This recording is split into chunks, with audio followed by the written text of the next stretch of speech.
Assalamualaikum warahmatullahi wabarakatuh. Waalaikumsalam warahmatullahi wabarakatuh. Perkenalkan, kami dari kelompok Subsidiarian Asli Medan akan mempresentasikan tugas kelompok yang kami buat. Sebelumnya, kami akan memperkenalkan rekan-rekan kami. Saya sendiri, Anita Permatasari, dengan NIM 12210737 sebagai ketua. Kemudian ada rekan kami. Saya dengan Evita dengan NIM 1220971. Saya dengan Rizky Apria Saputra dengan NIM 1221032. Saya dengan Nandang Wijaya dengan NIM 122100395. Saya dengan Muhammad Misbahuddin dengan NIM 1210519. Sekian perkenalan dari kelompok kami. Materi akan kami sampaikan dari anggota kelompok kami.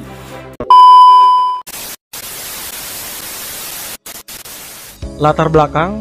Poin pertama, mahasiswa merupakan generasi yang dipersiapkan untuk melanjutkan estafet kepemimpinan bangsa. Mahasiswa diharapkan dapat berperan besar dalam kemajuan suatu bangsa.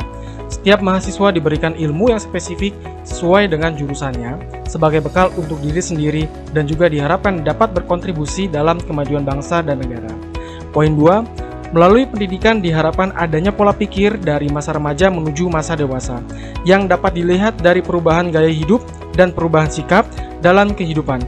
Selain itu, perubahan yang diharapkan terjadi kepada mahasiswa adalah perubahan pola pikir. Perubahan pola pikir diantaranya adalah perubahan yang lebih luas dan universal dalam menganalisa sesuatu. Poin 3. Saat pola pikir mahasiswa untuk menjadi pegawai setelah lulus kuliah masih tinggi. Dari kondisi tersebut dapat kita simpulkan bahwa kurangnya motivasi mahasiswa untuk melakukan wirausaha setelah lulus. Hal ini tentu saya cukup memperhatikan seorang mahasiswa yang diharapkan berkontribusi dalam kemajuan bangsa, justru melakukan contoh yang sebaliknya. Next, untuk visi dan misi statement. Visi kami untuk membuat produk minuman sop durian asli Medan ini adalah menyajikan minuman yang berkualitas dengan harga yang terjangkau, memberikan pelayanan terbaik dalam upaya menarik pembeli. Deskripsi produk. Kuliner khususnya untuk minuman memang tampil sangat beragam. Berbagai jenis minuman ditawarkan oleh masyarakat dengan rasa dan ciri khas sendiri. Seperti halnya dengan sop durian. Minuman yang satu ini begitu menggoda. Bahan baku utamanya yang menggunakan buah durian membuat minuman ini begitu diminati. Sop durian disukai mulai dari anak-anak hingga orang tua. Rasa durian yang nikmat dan legit membuat minuman ini banyak dicari. Untuk menemukan sop durian memang tidak begitu sulit, di mana banyak dijajakan di berbagai tempat. Mulai dari pinggiran, jalan hingga pos perbelanjaan, banyak penjajah sop durian yang bertebaran. Ini adalah banner promosi sop durian asli Medan. Bisa dilihat.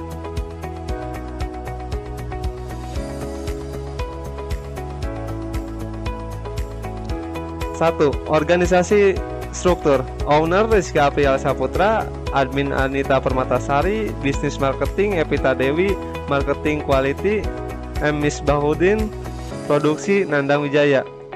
Keterangan owner Rizky Apria Saputra bertanggung jawab untuk menyediakan dana atau anggaran biaya mengawasi jalannya bisnis.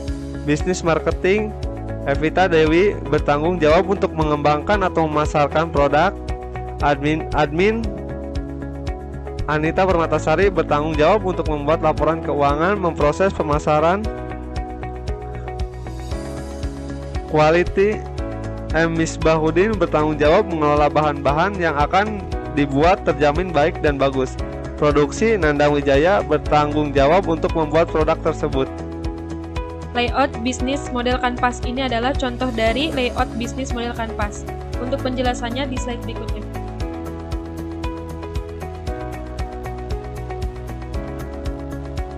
Yang pertama, ada key partners, menyebutkan siapa saja yang akan bekerja sama dengan bisnis yang akan dilakukan partner. Fungsi partner yang dipilih key partnership digunakan untuk menguatkan dan menstabilkan bisnis. Yang pertama ada key partners, menyebutkan siapa saja yang akan bekerja sama dengan bisnis yang akan dilakukan partner serta menjelaskan fungsi partner yang dipilih. Key partnership digunakan untuk menguatkan dan menstabilkan bisnis agar usaha selalu stabil. Contohnya, penjual bahan baku, supplier durian, supplier es batu, supplier buah alpukat. Yang kedua ada key aktivis, menuliskan dan menjelaskan aktivitas penting dalam menjalankan bisnis.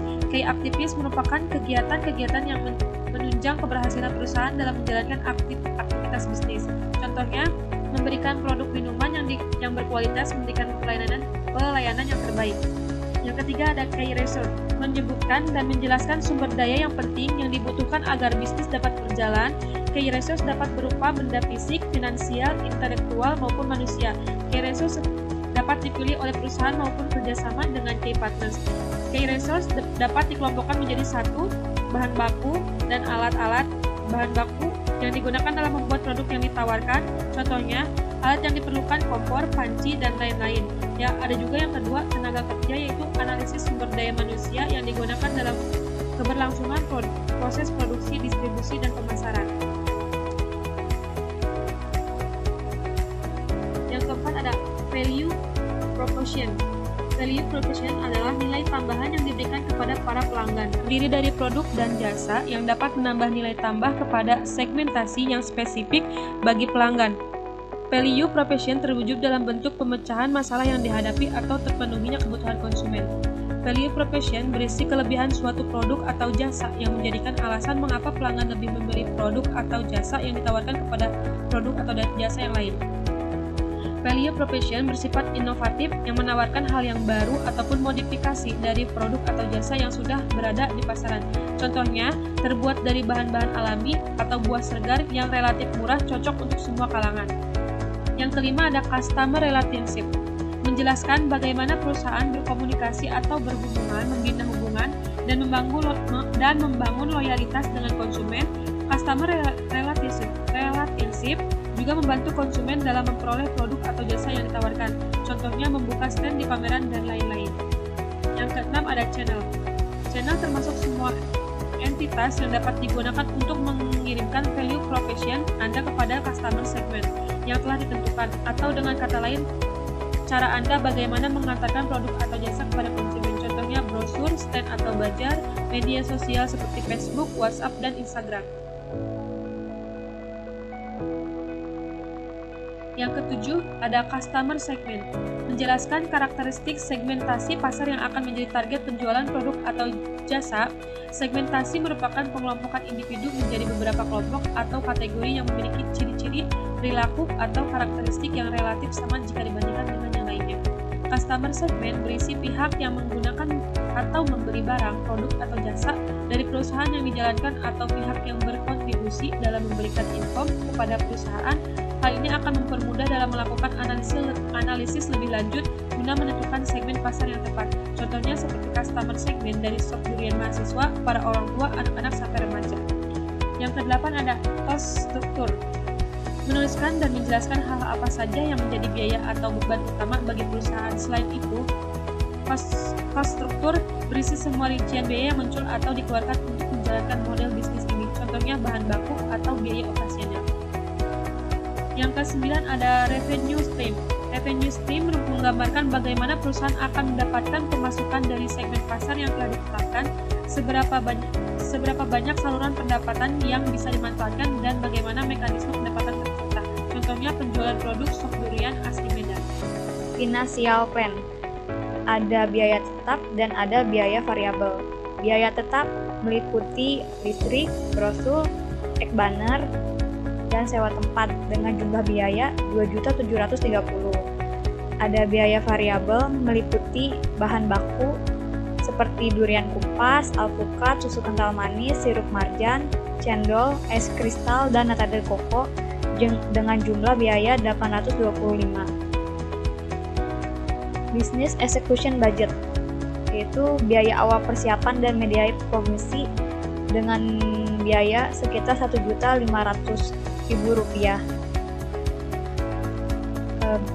Break-even point adalah harga pasar yang harus dicapai oleh aset yang mendasari untuk menghindari kerugian. Nah, kapasitas produksi dari sop durian Medan ini per minggunya yaitu 150 cup. dengan harga per unitnya itu 20.000. Jadi biaya variabel per unitnya yaitu Rp825.000 dibagi 150 cup, sama dengan hasilnya kurang lebih 5.500. Break even point dalam unit. Di sini ada rumusnya. BEP sama dengan biaya tetap dibagi harga jual per unit dikurangi biaya variabel per unit. Jadi Rp2.730.000 dibagi Rp20.000 dikurangi 5.500. Jadi break even point-nya yaitu 189 cup. Bila dapat dihitung dalam rupiah yaitu BIP rupiah sama dengan biaya tetap dibagi 1 dikurangi biaya variabel dibagi harga jual unit.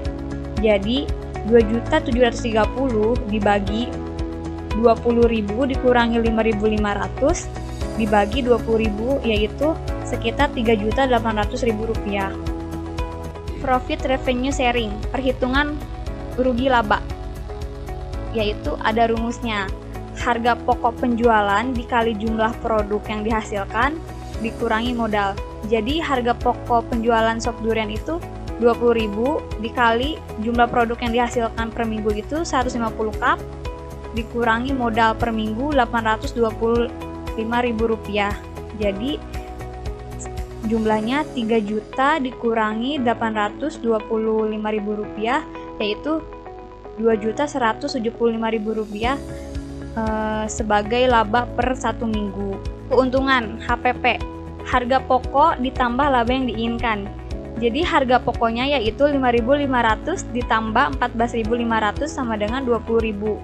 Jadi harga jual sop durian adalah 20.000. Laba yang diinginkan dikali 100% dibagi harga pokok penjualan. 14.500 dikali 100% dibagi 20.000 yaitu presentasinya ya adalah 47,50%. 4.1 kesimpulan. Yang terpenting dalam menjalankan suatu usaha adalah kerja keras, keinginan untuk maju, dan kedisiplinan dalam menjalankan suatu usaha.